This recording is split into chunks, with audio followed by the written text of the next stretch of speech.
I need a bit of recap from yesterday. I asked you to remember a few things from yesterday. What was it? Remember we had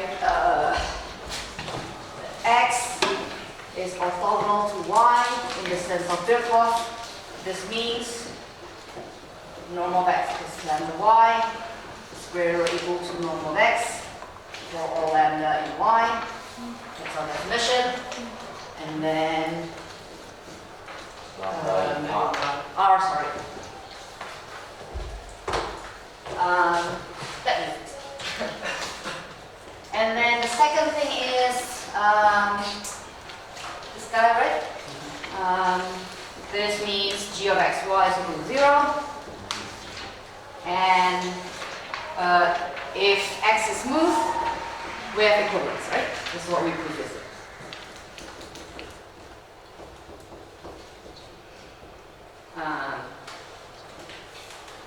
Okay? So, turns out that, remember this g of x, y equals 0. This is a very specific semi-inner product, right? So, we say that if we have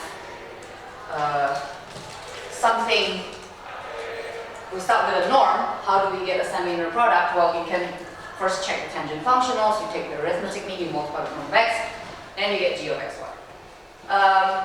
But if you have smooth space, that can become the unique semi-inner product.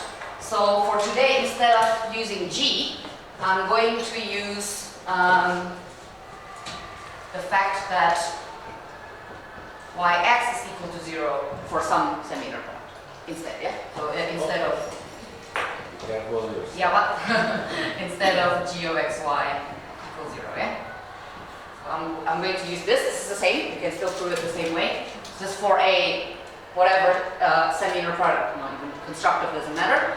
And so here I just say x is normal to y if semi-inner product of yx is equal to 0. So just forget about g for the time being, and going to use the word normal instead. And still we have if x is smooth, then we have this x is orthogonal to y in the sense of Birkhoff, if and only if now we say x is normal to y. Yeah? Alright, so this work on checking semi-inner products, risk representation theorem in semi-inner product spaces actually predates the G business. So this is why I changed it to semi-inner products. I'll give you the references when I email you the slides. Okay. Right. So let's have a look at semi-inner products. Sorry, semi-inner products. Risk representation theorem on the Hilbert space form. So if you've taken functional analysis, you've seen this before, right? So risk representation theorem.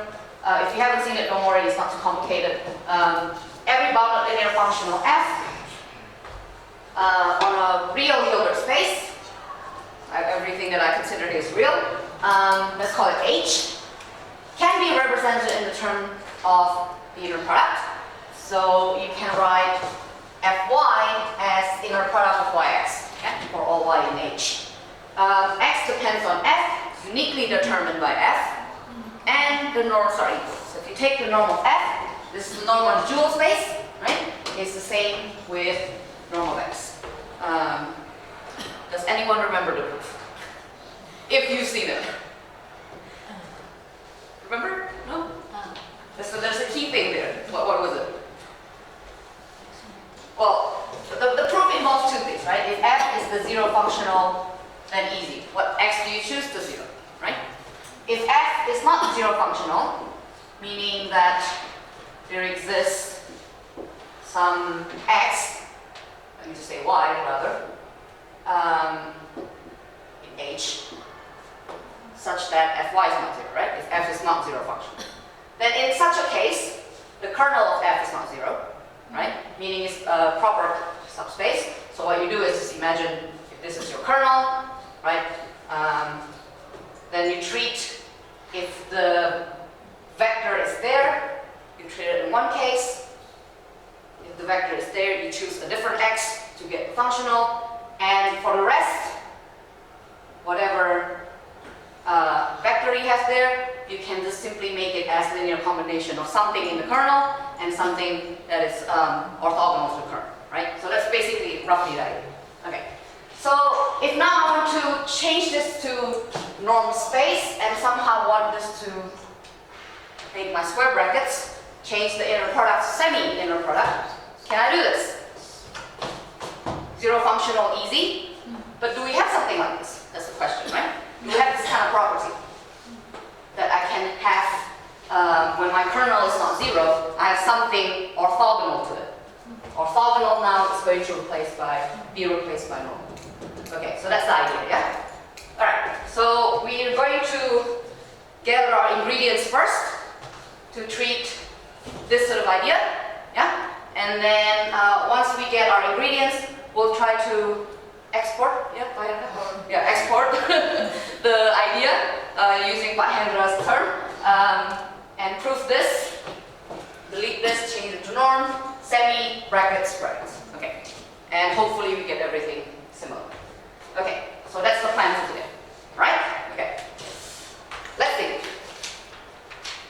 So, some terminologies. I mentioned this briefly already, but it's okay. Let's just recap what it is again.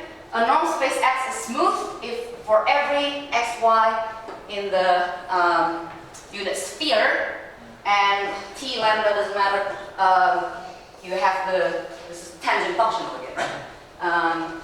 Exists. Remember here, we approach zero. So your tangent functional, you know, the left-hand side derivative always exists, right-hand side derivative always exists. Now there you go, yeah?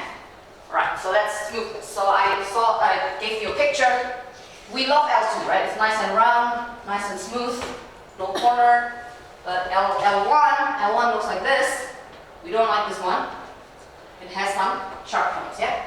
Not smooth. Okay, so example of something that is smooth and not smooth.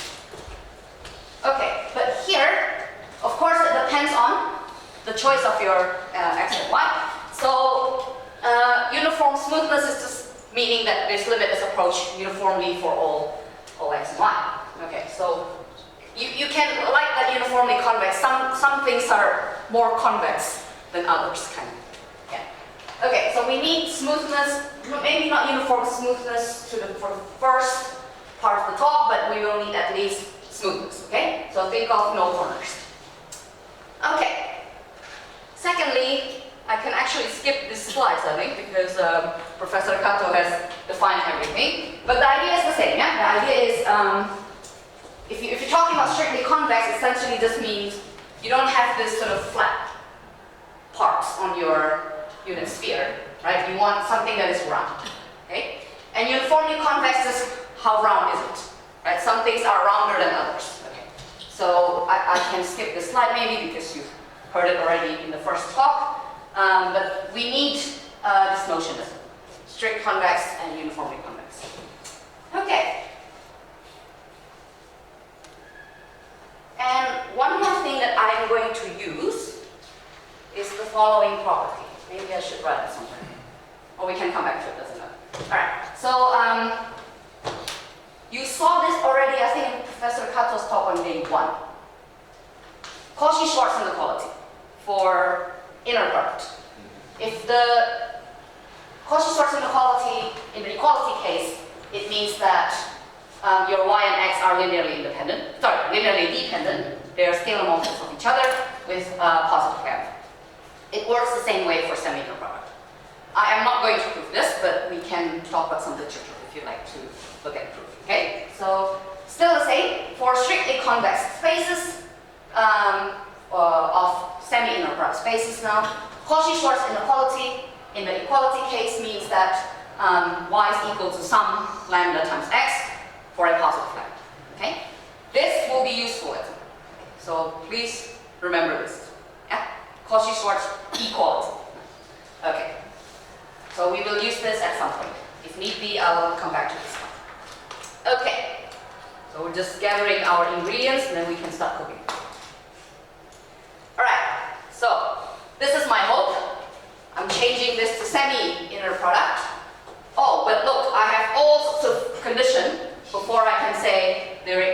for any bounded linear functional f, there exists a unique x such that fy is equal to yx, but the rest is the same, yeah? The rest is the same. But I have all sorts of conditions there. What do we need? Smooth, uniformly convex, complete. Okay. Alright, so let's see. Tools for the proof. Hopefully we can get it. Now, obviously, if you have Hilbert space, it is uniformly convex. It is very nice. Okay. So tools for the proof. This I already put on the board. I will say that x is normal to y if yx is equal to 0. We proved this yesterday for g. If x is smooth, then x is normal to y. If and only if it's orthogonal to y in the sense of Berkhoff. Yeah, we talked about this yesterday. Number 3. We have this. What happened to the erase button? Now let's read this carefully. If x is smooth, uniformly convex Banach space, then there exists a non-zero x normal to every proper closed vector subspace. Exactly what we want, right? If once I have my kernel, it's not trivial, it's a proper closed subspace, right? And I can use this, provided my x satisfy all those things, right? Then I can have the situation that I can replicate my rich representation theorem. Okay? So let's try and prove this guy first. Okay. And again, I'm very lucky because Professor Kato has given us the tool for the proof on label. Okay.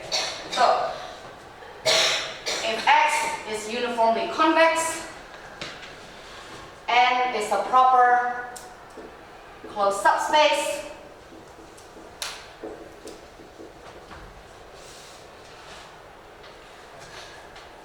okay, and you take y not on the subspace, then there exists a unique x0 in N such that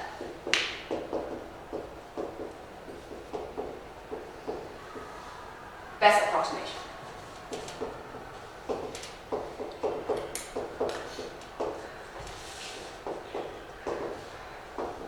This guy is the best approximation.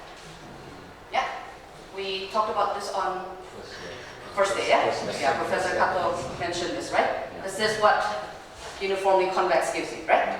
That there exists a unique point in your subspace that satisfies this property. Okay. Now, but what do I want? I want this normality, right? So first, I already used the fact that it is uniformly convex. Okay. So now, I'm going to set z0 to be y minus x, 0. Okay. So what do I have? Well, left-hand side is easy. I have simply just z0, right? Infinite means this is less than or equal to y minus x for all x in N, right? That's what it means. Okay, but let's unpack this a little more. Okay, I can actually consider, let me write it here, y minus x. If I write this as one of my students said this analyst, they add nothing to get something. There, they add nothing to get something, right? Okay, so you have z0 plus x0 minus x. But this guy is in N, this guy is in N, it's a subspace. So simply I can just say that this is, rather than writing that, I can just say that z0 is less than or equal to z0 plus some element of x, right? In fact, again, because this is a subspace, I could actually just say lambda for all lambda, right? So what is this now? I have z0 and x here for all lambda. Where is it? This guy, right? Yeah. So z0 is normal to every vector in F, right? Exactly what we want.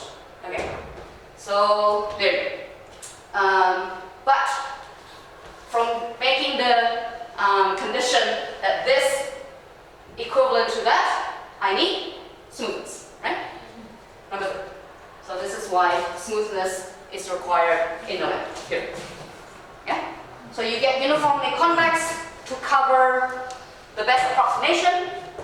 Then you get to Birkhoff orthogonality and use smoothness to tie it together with the semi-inner product. Yeah? Okay? Cool. So there you go. That's proof. Okay, so we gather all our proofs, our tools, and now let's try to export from the proof for like this Hilbert space case. Okay, so this is proof of theorem, of the Ricci representation theorem. This is proof of lemma. Lemma 3. I'm just going to call this lemma 3 over here, so you know what I'm talking about.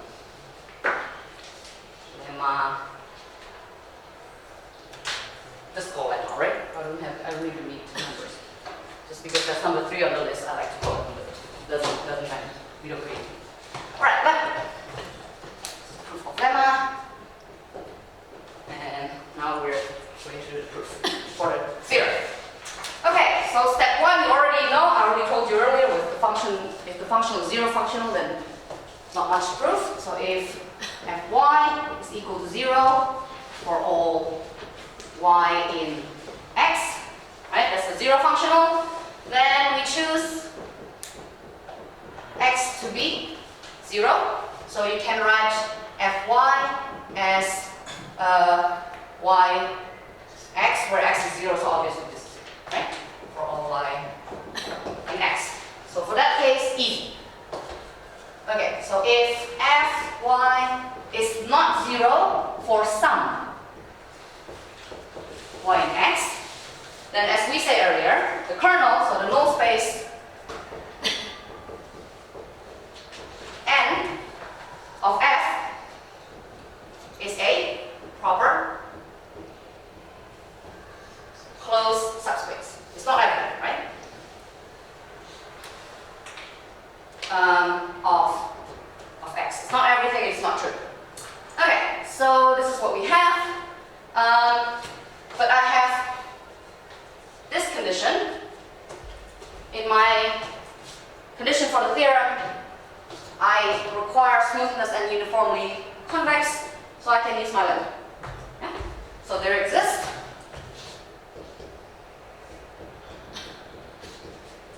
what? A non-zero vector, let's call it x0, normal to n, right? Using lemma.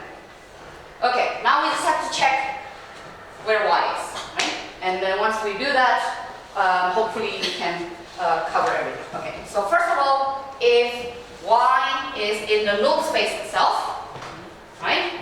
So we want to connect y and x0, so fy will be what? Well, x0 is normal to all n, so just choose this to be this, right? For all x equals alpha 0.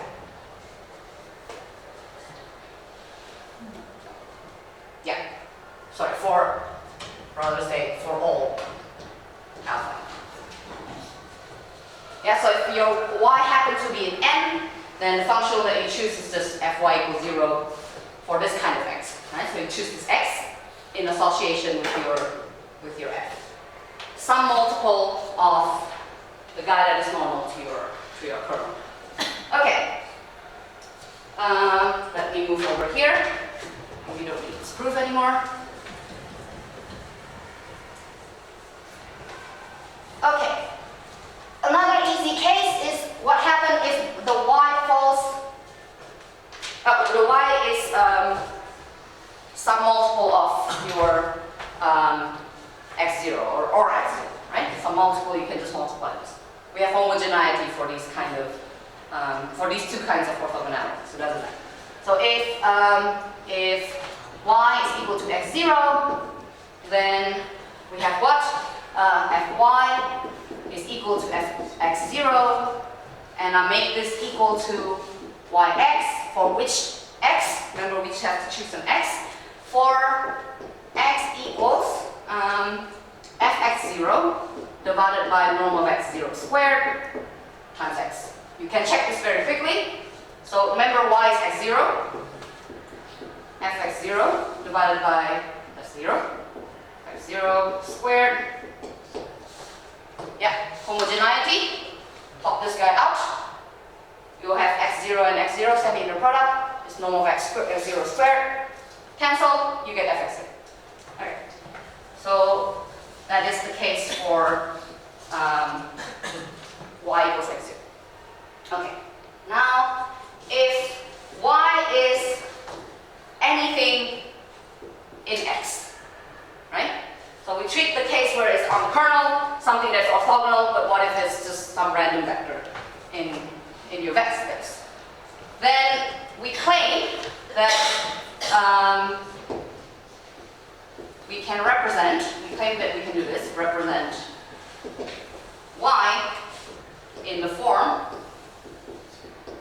of the following. Y equals z plus lambda x0, where I take z to be in n, x0 normal to n.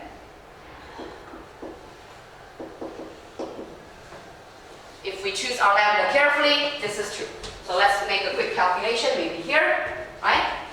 So if y is equal to z plus lambda x0, I know that z, I want my z to be in the kernel, right? So z is equal to y minus lambda x0. In the kernel means fz is equal to 0, right? So this is what? F y minus lambda x0, linear functional. Yes, which is equal to 0. And you can solve for lambda, right? Lambda will be fy divided by fx0. So let's choose that lambda. So, okay, every y and x can be represented in the form z plus lambda x0. Z is in the kernel, x0 is normal to n, and lambda is equal to, what was it? Fy divided by fx0. Okay. Are we okay so far? So far, so good. Yeah. The homogeneity. Yeah. How do we get to the homogeneity? I thought that we only have the homogeneity to the first argument. Is it so? No, you're confusing with linearity. So you have homogeneity in the first argument, in the second argument, but additivity only in the first argument. So when you talk about linearity, you mean linear combination, right? Yeah, but homogeneity still holds in the second one. Yeah. I mentioned that if it's complex, you have to do conjugate, but we're in real, so this is yeah. All right. So yes, we're here. Let's leave that calculation there for time being. Okay. So now I want to see which x do I choose for this particular y. So let's have a look.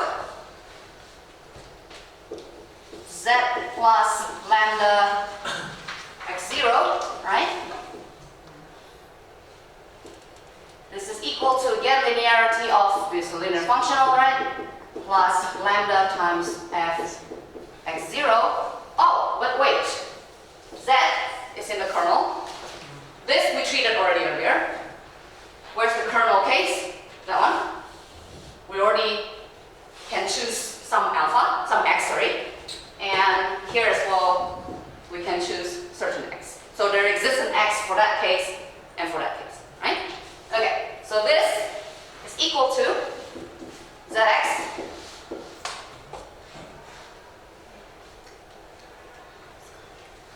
plus lambda times x0x, and this becomes z plus lambda x0, and x, which is yx. And you're done. So it's a whole. Okay.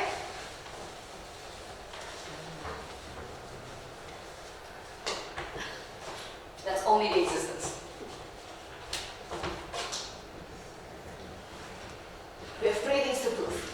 existence of such an x, uniqueness of such an x, and this. So I have two things. Okay.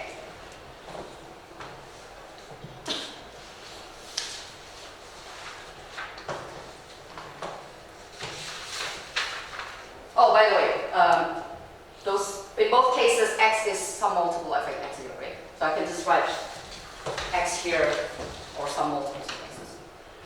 Okay. Forgot to make that note. Okay. So far, so good? Okay.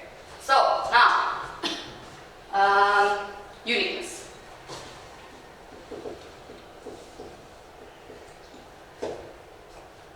Uniformly convex spaces is strictly convex. Yes. So we will use the lemma that we had earlier, yeah? At some point. So please remember the lemma about the equality in your strict inequality case. Okay. We'll use it for uniqueness. Okay. So now, how do we usually prove uniqueness? You choose two things that satisfy both properties, show that they're equal, right? Okay, so suppose you have two things, x and x prime, such that what property do we have? Fy is equal to yx, also equal to yx prime. Right? Okay, now we want to show that x and x prime is equal. Okay. If I write it here, you all see it? Okay, okay. Alright. Let's have a look at this. Since this holds for all for all y and x, I'm first going to choose x. Yeah? xx is equal to xx prime. Yes? I'm going to Cauchy-Schwarz this thing. I will have this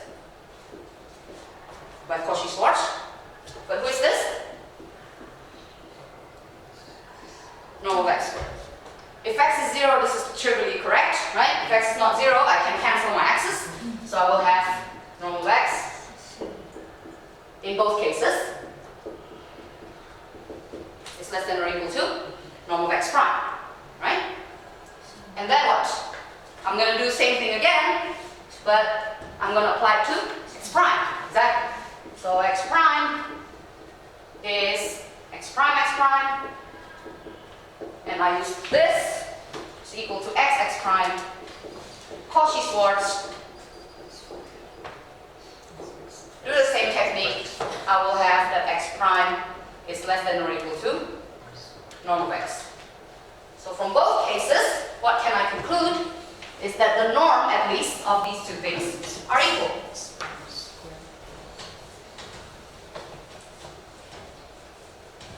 We're not there yet, right? So all we know right now, so we have that their norms are equal. Now the strict convexity will come into effect. Because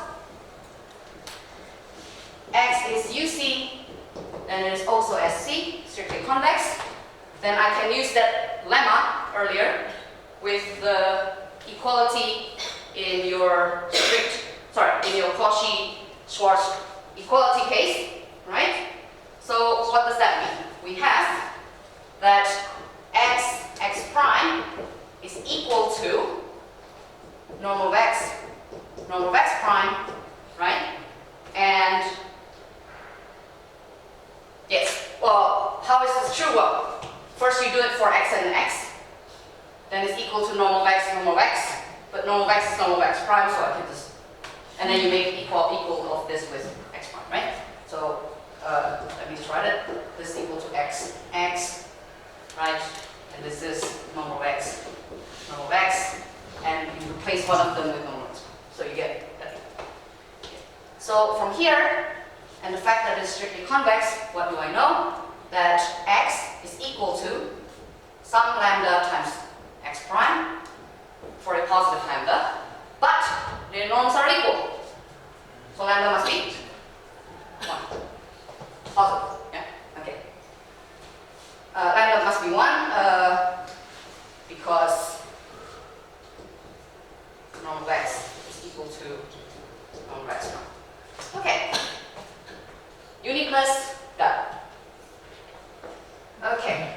So the final part will be to show that the norm of F, dual norm, is equal to norm of X.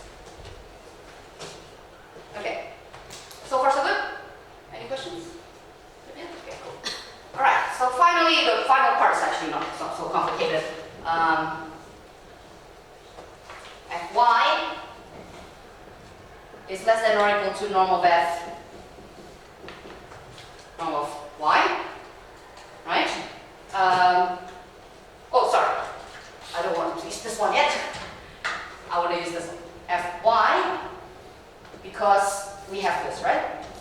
From the first one. Then you use Cauchy-Schwarz. So I have that for all y in X. This is the case, yeah? Absolute value of Fy is less than or equal to norm of Y, norm of X, right? And then remember that this guy is supremum of Fy divided by norm of Y for all y in X that is non-zero, right? So take the supremum, then what happened? Well, you divide this whole thing by norm of Y. This is what we can conclude, right? We need it to be the other way around, so then we get equality, right? So the final part, I still have space here. So my final part. I have norm of X squared is equal to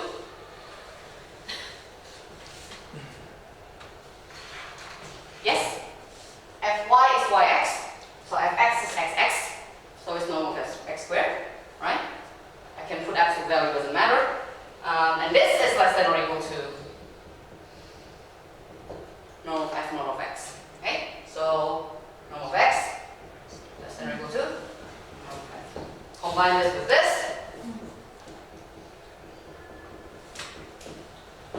Done.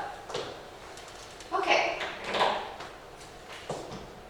So that's the whole proof for the Riesz representation here. Okay.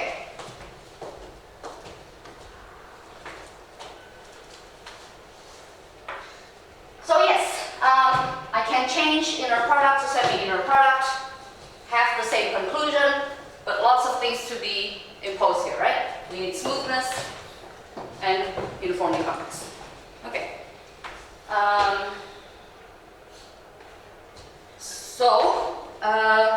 Let me just make one more remark, and then I'm going to ask the question that every single mathematician always asks: what conditions can we drop, and can we still have this sort of the same result, right? Or is this an if and only if? Does this characterize smoothness and uniformly convex? The answer is I don't know for that part. But when we drop some condition, you can still have something that is similar to Riesz representation theorem. It's not as nice, but I will show you at the very end. Okay. But let me make one more remark. Professor Kato had made this remark already. I'm very lucky that everything has been stated for me. Smoothness and convexity are dual of each other. Yeah. So if you have a smooth norm space, you look at the dual, then the dual space will be uniformly convex. If you start with a uniformly convex space, and you look at the dual, then you will get a uniformly smooth. Okay? And remember earlier for this theorem, we need smoothness and uniform convexity. Suppose I change smoothness to something stronger that is uniformly smooth. I still get smoothness, so the theorem all still holds, right?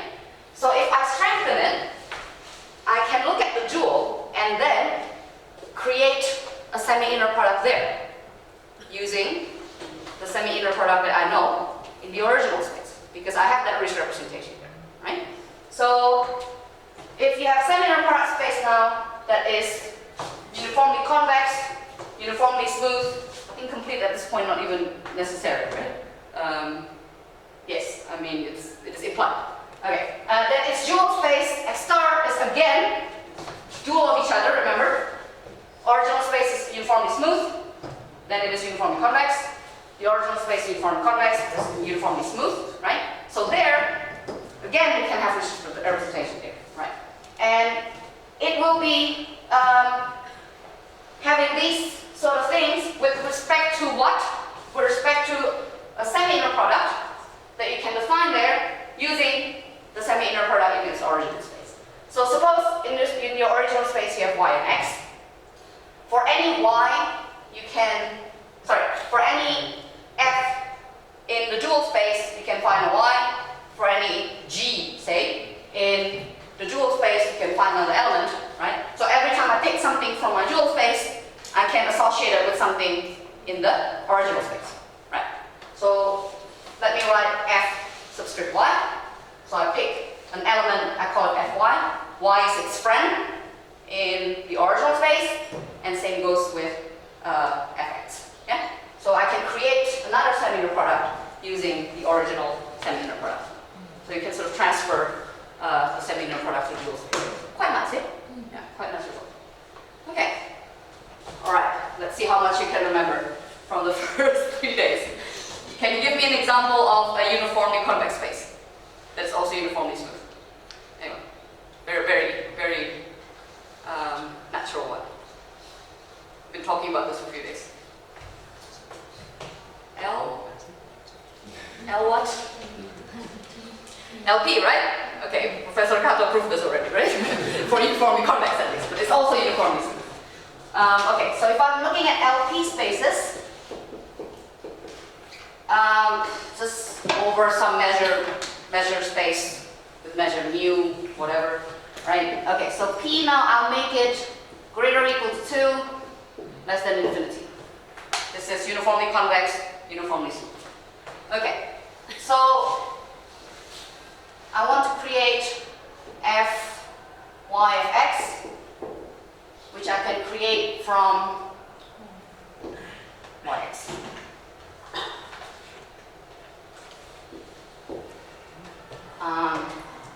Yeah. Okay. I gave you already the semi-inner product in little LP space. How does it look like? Let's write it here. So it looks like this. I gave it in terms of g. Doesn't matter. G of x, y is yx. Equal to norm of x, 2 minus b, sum. This is one of your homework. Show that this is a inner product space. xk, p minus 1, sine xt, yk. Yeah, something like this. The version for the integral, this is for little LP space, right? For capital LP, is similar. That guy will change to an integral. So this guy will be norm of x 2 minus p. Let's call that p to avoid confusion.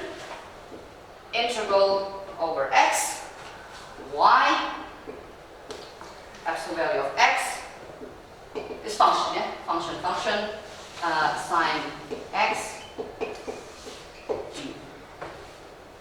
Whatever measure you're using there. Okay.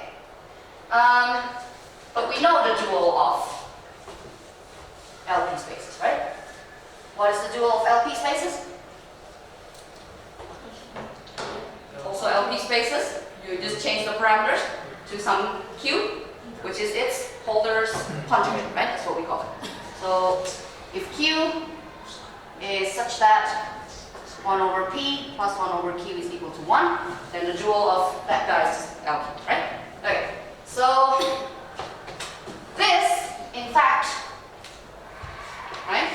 You can also play around with this, use Riesz representation theorem, etc., to find the connection between a functional and its element in the original space.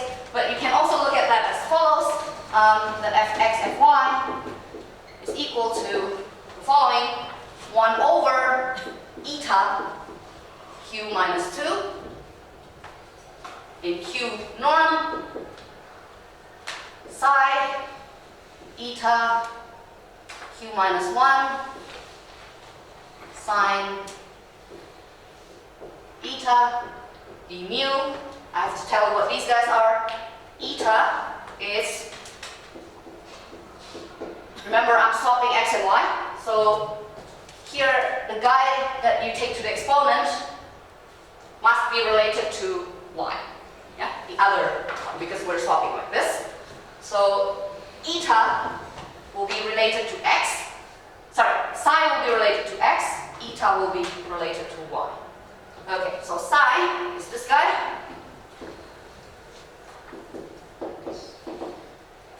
Sine x, and eta is similar but for y. Yeah? 1 over yp minus 2, yp minus 1, sine y. Okay. So this is an example of something that's uniformly convex and uniformly smooth. Okay.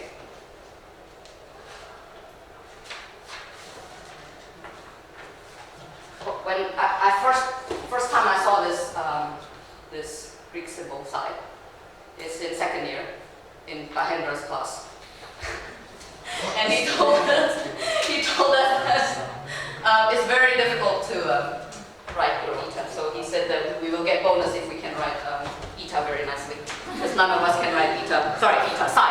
None of us can write psi very nicely. So you can see my psi still not very good.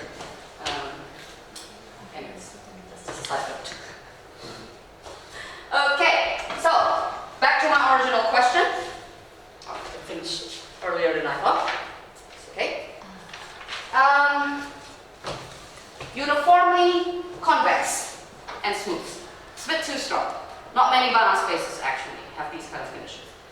Uniformly convex and smoothness. Okay. So what can I have, right? Can I relax this condition maybe a little bit? The answer is not so much. What I need, have you ever heard of reflexive spaces? Not just quickly tell you what it is. So if you start with an element of your vector space, you can sort of define functional on it, right? Bounded linear functional. Then you sit in the dual space, right? And in the dual space, you can again look at bounded linear, because dual space is also a norm space. Then you can again look at the dual of it, right? And canonically, you have the following mapping, right? From, if you look at the dual space of x star, right? So your functional will look like this. So your jxf is fx for any f in x star. Now, if that canonical mapping is an isomorphism of norm spaces, then we call the space reflexive. Okay. So that's basically what it is.